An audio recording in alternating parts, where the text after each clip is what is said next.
Assalamualaikum warahmatullahi wabarakatuh. Baiklah, setelah kita tadi membaca kontrak belajar yang sudah saya berikan, sekarang kita akan melanjutkan ke materi ya. Sesuai dengan tadi, yang bab pertama itu adalah perkembangbiakan tanaman. Oke. Sebelum kita masuk ke materi perkembangbiakan tanaman, harus kita ketahui bahwa apa sih perkembangbiakan?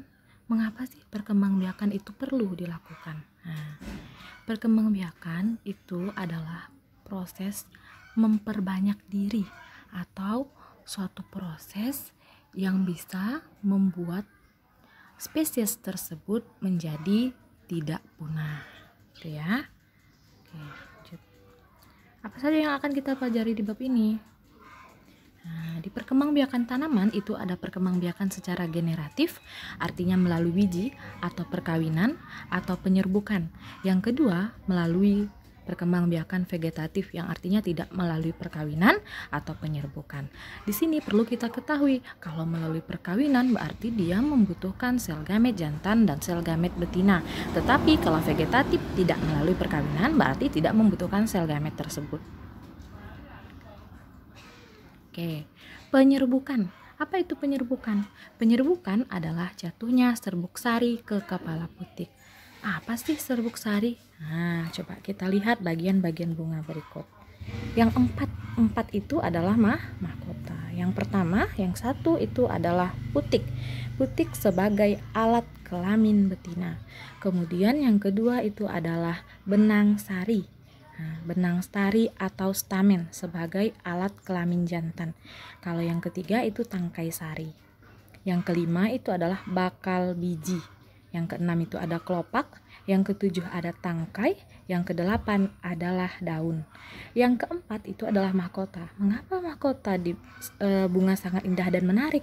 Untuk apa? Nah, itulah tadi untuk proses penyerbukan. Karena bunga yang menarik dapat menarik perhatian serangga. Next. Nah, tuh lihat ya. Mengapa mahkota bunga sangat indah dan menarik? Sebab aku suka. Oke, macam-macam penyerbukan. Penyerbukan itu terjadi melalui 4 tahap ya. Ada penyerbukan sendiri, penyerbukan tetangga, penyerbukan silang, dan penyerbukan bastar. Kalau penyerbukan sendiri itu seperti apa?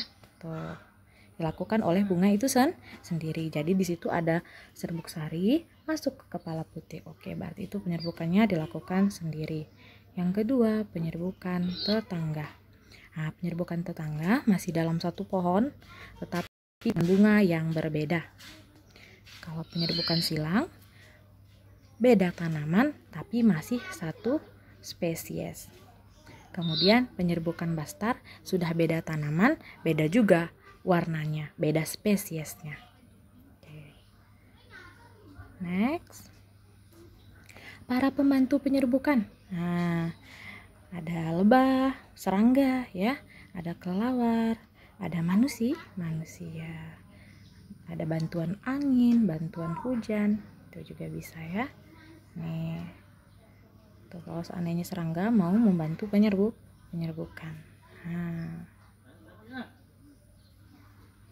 serangga yang makan nektar pindah, nanti serbuk sari masuk ke kepala putik, kemudian sudah dibuahi, jadilah pembentukan buah. Next. Sekedar informasi, serbuk sari itu ukurannya sangat kecil sehingga disebut dengan ukuran mikroskopik dan berterbangan di udara, sehingga biasanya ada beberapa orang yang alergi dengan serbuk sari. Nah, ini serbuk sari yang kita amati melalui mikroskop dan diperbesar sebesar 1000 kali. Oke, perkembangbiakan tanpa melalui perkawinan atau disebut dengan vegetatif. Vegetatif itu ada yang alami, ada yang buatan.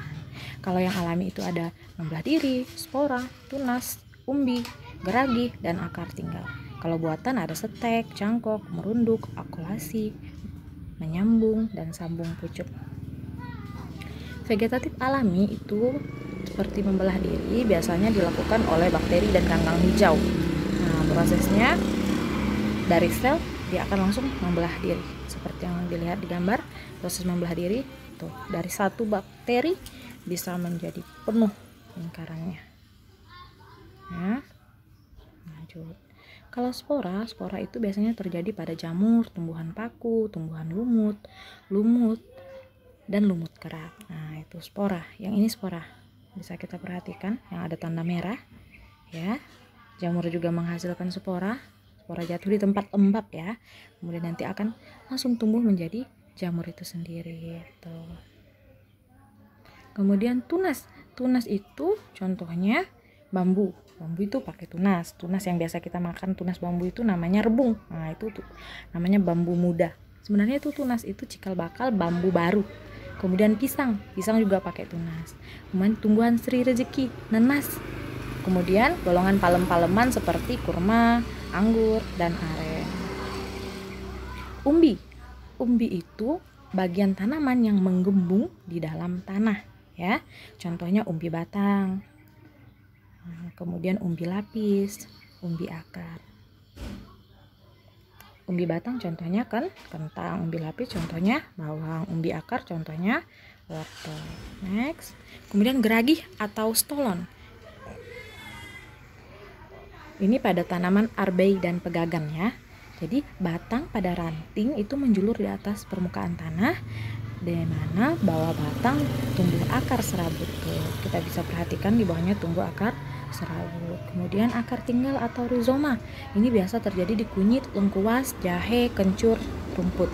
Di mana batang beruas yang tertanam di dalam tanah, di mana setiap ruas dapat tumbuh tunas ya. Nih.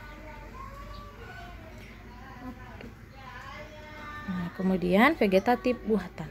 Vegetatif buatan itu bisa dilakukan oleh manusia itu sendiri.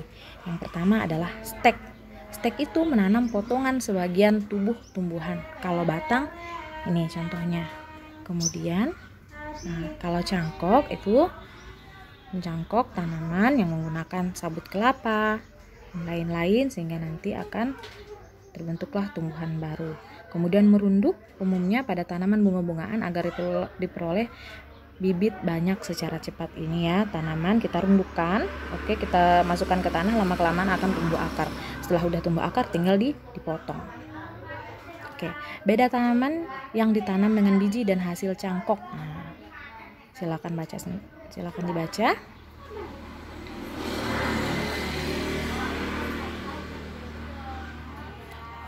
Kemudian usaha perbaikan mutu tanaman ya. Yang pertama dengan okulasi atau penempelan mata tunas. Kemudian menyambung. Nah, batang atas dipilih tanaman yang bermutu paling bagus, kemudian batang bawah tanaman yang punya perakaran kuat dan tahan terhadap penyakitnya. Biar tanaman kita itu bagus nantinya. Oke. Terima kasih. Assalamualaikum warahmatullahi wabarakatuh.